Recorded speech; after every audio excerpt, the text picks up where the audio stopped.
Good morning guys. स्वागत है आपका एक बार फिर से रैंडम इंस ब्लॉग में। तो आज का हमारा सफ़र अभी 11 बजने वाले हैं और हम पहुंच चुके हैं ढाईजुली से चौथान पट्टी में। मैं हूं पीट सिंह के ग्राउंड में और ये वीर चंद्र सिंह गढ़वाली शहीद स्मारक द्वार है और ये स्टेचू है वीर चंद्र सिंह गढ़वाली। ये है पीटसन और यहाँ से एक पैदल रास्ता है कम से कम 3 घंटे का और ये रास्ता गया कुमाऊं के लिए। तो हम पैदल के रास्ते जाएंगे नहीं अभी क्योंकि बहुत ज़्यादा टाइम हो गया, 12 बजने वाले हैं। और हम जाएंगे यहाँ से 16 किलोमीटर है दैड़ गांव, जो कि चौथान पट्टी का अंतिम गांव है। तो हम यहाँ से 16 किलोमीटर दैड़ जाएंगे, फिर वहाँ से एक खड़ी चढ़ाई होके बिनसर जाएंगे। तो बिनसर है जो आगे सामने आपको हिमालय दिख रहा है, उसके इधर वाली चोटी पे बिनसर मंदिर है। तो वहाँ नीचे दैड़ गाँव है कि फिर वहाँ से खड़ी चढ़ाई है पैदल वहाँ बिनसर के लिए। तो वहाँ चलेंगे हम। बाकी जो पैदल रास्ता है वह यहाँ से जाएगा जंगल होते होते सीधा सीधा सीधा सीधा सीधा इस चोटी पे। तो ये 3 घंटे का पैदल रास्ता है। तो पैदल रास्ते का हम एक बार पहले जा चुके हैं, इस बार जाएंगे दैड़ के रास्ते। इसलिए हम पीटसन से दैड़ गाँव तक पहुँच चुके हैं और गलत डिसीज़न था हमारा इस रास्ते आने का क्योंकि रोड की हालत बहुत ही ज़्यादा ख़राब है और कम से कम 16 किलोमीटर का पूरा कच्चा रास्ता है और दैड़ गाँव है सामने। तो वहाँ तक जाते जाते तो बहुत बुरी हालत हो जाती। तो हमने गाड़ी यहीं मोड़ पे खड़ी कर दी है और यहाँ से पैदल रास्ता स्टार्ट किया है बिंदेश्वर के लिए। तो जो भी पीटसन के रास्ते बिंदेश्वर बिनसर महादेव आने वाले हैं तो भूलकर भी दैड़ गाँव के रास्ते मत आना क्योंकि रोड की कंडीशन बहुत ज़्यादा ख़राब है। हल्की हल्की खड़ी चढ़ाई है और ये जो खेत मेरे पीछे ये हैं दैड़ गाँव के, काफ़ी बड़ी ज़मीन है दैड़ गाँव की। और वो पीछे दिख रहा है आपको ये वाला, ये है दैड़ गाँव। एक घर यहाँ पे है, एक सुंदर सा क्रिकेट ग्राउंड एक बड़े से खेत में यहाँ पे बनाया गया है। हाँ, क्रिकेट का क्रेज दूर दूर तक सभी जगह है। अभी पिछला ब्लॉग आपने देखा होगा मेरा टूर्नामेंट का। 300-400 मीटर ऊपर आए हम, चढ़ाई में गला सूख गया है, पानी की कोई व्यवस्था नहीं। यहाँ पे एक मकान है, पता नहीं कौन से गांव का है, और इनके लगे यहाँ पे बहुत सारे माल्टे नारंगी। पहले मांगते हैं, अगर देते हैं तो ठीक है, नहीं तो खरीदेंगे। कुछ माल्टे ले जाते हैं रास्ते के लिए। तो बड़ी मिन्नत करने के बाद मात्र 4 माल्टे दिए दादी ने। क्या बोलते हैं, ठीक दादी ठीक। तो 40 मिनट हो गया हमें चलते चलते, जहाँ पे रोड पे हमने गाड़ी खड़ी की थी। और अब मुझे लगता नहीं अभी आधा रास्ता भी तय हुआ है। तो देखते कितनी देर में पहुँचते हैं हम। आज का डिसीज़न बहुत ही गलत रहा। 54 मिनट हो चुके हमें पैदल चढ़ाई चढ़ते चढ़ते। और फिर आपको दैड़ गाँव और ये पैदल रास्ता आ रहा है यहाँ से, हल्का सा चढ़ाई वाला। और इससे काफ़ी नीचे है रोड, गांव में आई नहीं है रोड आपको दिखाता हूँ मैं। ये वो नीचे जो दिख रही है आपको ये वाली, ये है रोड। तो जहाँ तक लगता है मुझे आधा घंटा अभी और लगने वाला है हमें मंदिर तक पहुँचने के लिए। और जो देखो ये सामने चट्टान दिख रही है आपको, ये है ब्रह्मडुंगी। जो सफ़ेद सा यहाँ पे दिख रहा है ये मंदिर है यहाँ का। और वहाँ पे कोई दिख रहा है शायद, अभी है यहाँ पे श्रद्धालु खड़े हैं यहाँ पे कुछ। तो पहले हम जाएंगे, पहले बिनसर महादेव पहुँच जाए, फिर वहाँ पे मुँह हाथ धुल के दर्शन करके उसके बाद हम जाएंगे ब्रह्मडुंगी, जहाँ पे एक ब्रह्मा जी का छोटा सा मंदिर है और एक छोटी सी गुफा है। पसीने से हालत हो गई है बहुत बुरी, पूरे पसीने से तर हो चुके हैं क्योंकि अभी तक चढ़ाई का रास्ता था। अब देखते थोड़ा थोड़ा सीधा रास्ता आने वाला है। तो जो भी थली सैंड, तिरपाली सैंड, ढाईजुली, कंडार सिंह वाले बिनसर महादेव के दर्शन करने आ रहे हैं तो उनको मेरा एक ही सजेशन है, वो दैड़ गाँव के रास्ते ना आए, क्योंकि ये रास्ता बहुत उल्टा पड़ जाता है। तो हमें किसी ने कहा था कि दैड़ गाँव से नज़दीक है बिनसर का मंदिर, बट वहाँ से 16 किलोमीटर हम दैड़ गाँव पहुँचे, पूरा कच्चा रास्ता, और 1 घंटा गाड़ी से दैड़ गाँव तक हमें पहुँचने में लग गया, और 1 घंटा अभी नीचे रोड से आधे रास्ते पे पहुँचने लग गया। तो जितनी देर में आप यहाँ पहुँचोगे उतनी देर में आप पीरसैंड से पैदल पैदल धीरे धीरे मंदिर तक पहुँच जाओगे। तो वो वाला रास्ता सूटेबल है उधर से आने वालों के लिए। जो इधर से इस रास्ते आते हैं उनके लिए, इस इलाके के लिए ये रास्ता सही है।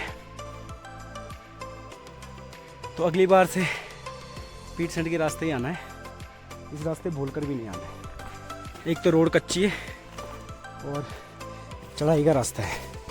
काफ़ी देर मेहनत करने के बाद हम पहुंच चुके हैं इस पत्थर वाले रास्ते पे, जो कि यहाँ से आ रहा है दैड़ गाँव से, जो दैड़ गाँव से पैदल मार गए, और हम आए थे इस रास्ते पर हम आगे चलेंगे। अब देखो शानदार से ये रास्ता अब जंगल के बीच होते हुए ले जाएगा हमें विंशर महादेव तक, कि आपको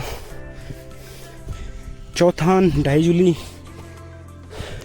चपड़ाकोट, बहुत सी जगह का बहुत ही फेमस, बहुत ही प्रसिद्ध पौराणिक मंदिर है विंशर महादेव, जिसके आपको दर्शन होंगे इस ब्लॉग के माध्यम से।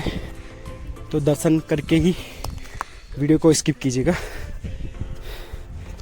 1 घंटे से ऊपर हो गया चलते चलते, और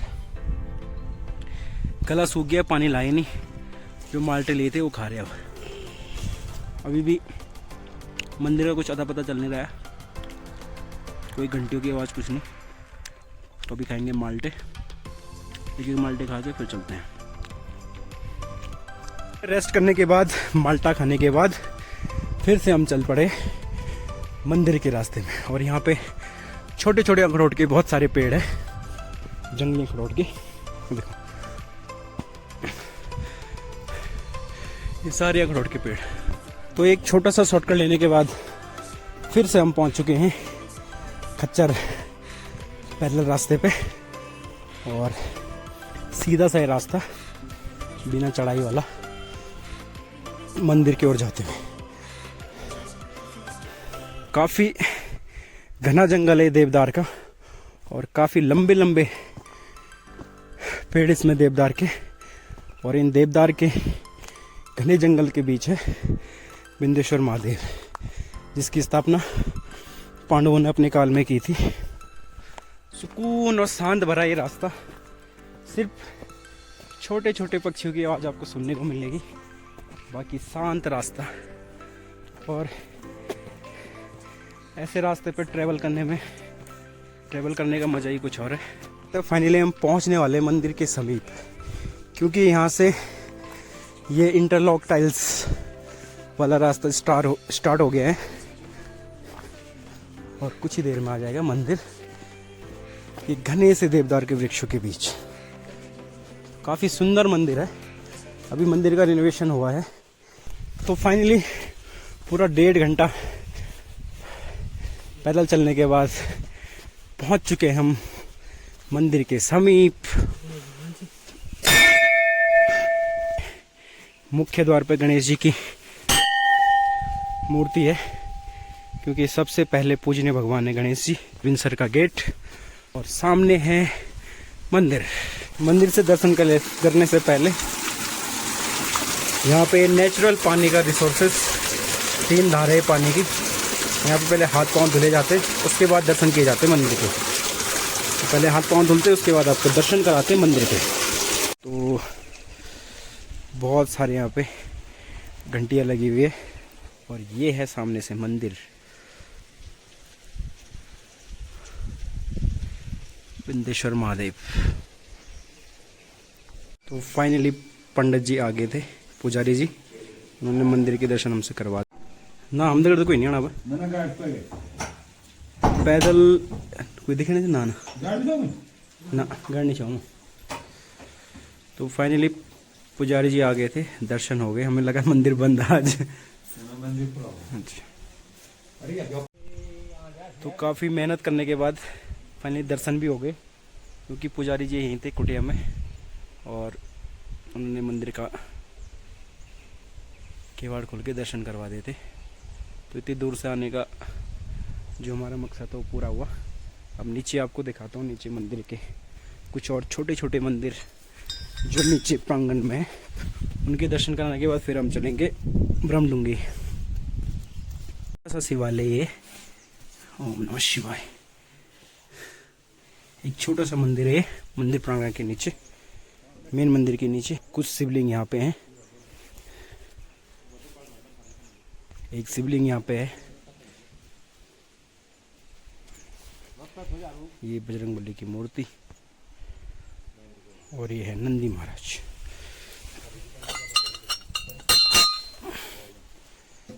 और ये है शिवलिंग जिस पे चढ़ाया जाता है पानी, क्योंकि अंदर पानी चढ़ाना अलाउड नहीं है, तो यहाँ पे चढ़ाते हैं हम थोड़ी देर पानी पे। लोटे रखे गए हैं, विराजमान है। और यहाँ से ये फ्रंट लुक मंदिर का, ये आप देख सकते हैं मंदिर एक शानदार चीड़ के वृक्षों के बीच। तो ये मंदिर का नया लुक, और उन्हीं पत्थरों को तराश कर ये लोग, जो पुराने पत्थर थे उन्हीं के पत्थरों को तराश कर ये लोग बनाया गया मंदिर का आंगन। लेफ्ट साइड में एक छोटा सा मंदिर है जिसका आगे गणेश भगवान विराजमान है, और एक छोटा सा शिव नरसिंह भगवान।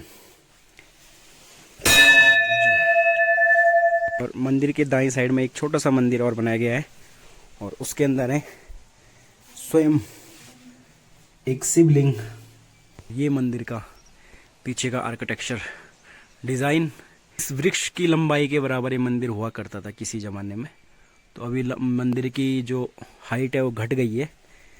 सावन के महीने में यहाँ पे एक भव्य मेले का आयोजन किया जाता है, तो यहाँ पे बहुत ज़्यादा मात्रा में आपको भीड़ देखने को नजर आ जाएगी। छोटी छोटी यहाँ पे कुटिया बनाई गई है रात्रि विश्राम के लिए सावन के महीने में। करने के बाद हम निकल चुके हैं ब्रह्मडुंगी के लिए। और देखो ये रास्ते में देखिए हमें पत्थर, इन पत्थरों से पहले ये है पुराना आर्किटेक्चर। इन पत्थरों से पहले मंदिर का निर्माण किया गया था, इन पत्थरों की नक्काशी करके, और इन पत्थरों को मशीन के द्वारा काट कर फिर मंदिर का निर्माण किया गया। तो उसमें से कुछ पत्थर बचे हुए जो इन्होंने किनारे पे फेंके हुए। तो इतने बड़े बड़े पत्थरों से, इन पत्थरों के द्वारा पहले मंदिर का निर्माण किया गया था, और इन पे डिज़ाइन भी दिया गया है। देखो एक शानदार डिज़ाइन काटा हुआ है, नक्काशी की गई है। बारीक वाला डिज़ाइन आपको इसमें देखने को मिल जाएगा, काफ़ी शानदार डिज़ाइन। तो पहले पूरे मंदिर के बिना किसी एड्रेसिव या कुछ भी, बिना किसी, खाली पत्थरों से ही मंदिर का निर्माण किया गया था। और इसमें किसी भी फिक्सचर का या किसी भी, जैसे घरेलू में चिनाई के लिए मिट्टी का यूज़ करते हैं, तो मिट्टी का किसी भी चीज़ का कोई यूज़ नहीं होता। सिर्फ पत्थर के ऊपर पत्थर रख के जॉइंट मिला के इस मंदिर का निर्माण हुआ था। तो जब मैं पहले आया था तो इस पत्थर से ही मंदिर था, तो अब इसको इन्हीं पत्थर को फिनिशिंग करके, कटिंग करके मशीनरी से फिर नया डिज़ाइन दिया गया मंदिर को। तो ये विंध्येश्वर महादेव से 1 किलोमीटर की दूरी पे ब्रह्मडुंगी ब्रह्मा जी विराजमान है एक बड़ी सी चट्टान के ऊपर, और जंगल से रास्ता जाता हुआ, सुनसान रास्ता, काफ़ी देर सीधा रास्ता चलने के बाद अब हल्की सी चढ़ाई, क्योंकि हम काफ़ी नज़दीक पहुंचने वाले हैं ब्रह्मडुंगी के। तो वहाँ से आपको सीधा रास्ता मिलेगा, और इसके बाद हल्की सी चढ़ाई चढ़ने के बाद हम पहुँचेंगे ब्रह्मडुंगी। तो यहाँ पे उतारने जूते, तो कुछ लोग यहाँ पे आ रखे हैं, और यहाँ से है ऊपर चढ़ने का पैदल रास्ता। तो काफ़ी मेहनत के बाद फाइनली हम पहुँच चुके हैं ब्रह्मडुंगी। और अभी मैं जो बैठा हूँ ब्रह्मडुंगी के ऊपर हूँ, और यहाँ पे एक छोटा सा मंदिर है ब्रह्मा जी का, और एक छोटी सी गुफा भी आपको दिखाता हूँ। एक ऊपर पत्थर है और यहाँ से नीचे दहड़ गाँव है और पीछे मेरा देख सकते हो हिमालय है और बाकी पूरा ये भाबर काफ़ी बड़ा फॉरेस्ट रेंज है। और इसके ऊपर एक छोटा सा ये मंदिर है ब्रह्मा जी का। यहाँ पे जो भी श्रद्धालु आते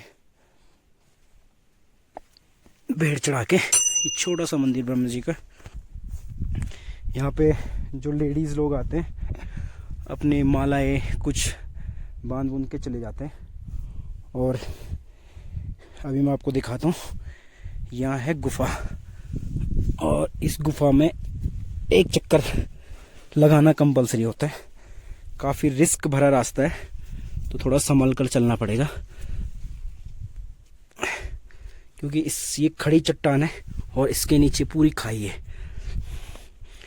अब ये इसे पांडवों की गुफा भी इसी को बोलते हैं कि लोग समझते हैं कि पांडवों की एक अलग सी गुफा है। तो यहाँ पांडव रहा करते थे इस गुफा में और यहाँ पर इनका वास था। और यहाँ ही से ये मंदिर जो बिंदेश्वर भगवान का मंदिर है उसके कार्य के लिए जाते थे। तो ये पत्थर का एक गुफा है, यहाँ देख सकते हैं आप। अब यहाँ से नीचे का नज़ारा आपको दिखाता हूँ। हवा भी बहुत तेज चल रही है यहाँ पे और ये यहाँ से नीचे का नज़ारा है। देखो बहुत रिस्की है, आपको मैं दिखाता हूँ। यहाँ ये पत्थर के ऊपर हम खड़े हैं और यहाँ नीचे पूरा कोई रास्ता नहीं है और इसके सीधे नीचे है दैड़ गाँव। और वहाँ नीचे हमारी बाइक खड़ी है रोड पे। वहाँ से हम पैदल पहले बिंदेश्वर गए, फिर वहाँ से यहाँ ब्रह्मडुंगी। अभी गुफा का एक चक्कर में मार के आता हूँ।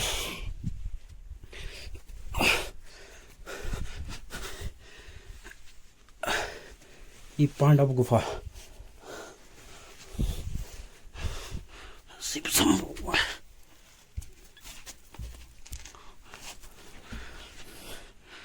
काफी रिस्क भरा ये रास्ता है।